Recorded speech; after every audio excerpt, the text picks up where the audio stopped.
Că ți-a vorbit măta despre mine, o slobozesc fără oprire, zici că sunt pe alcaline.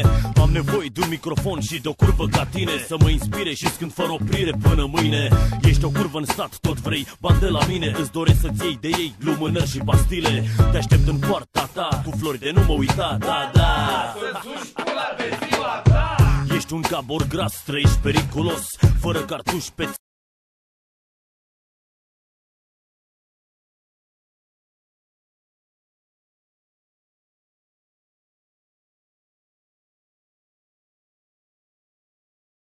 Dun, dun, dun, dun, dun, dun, dun.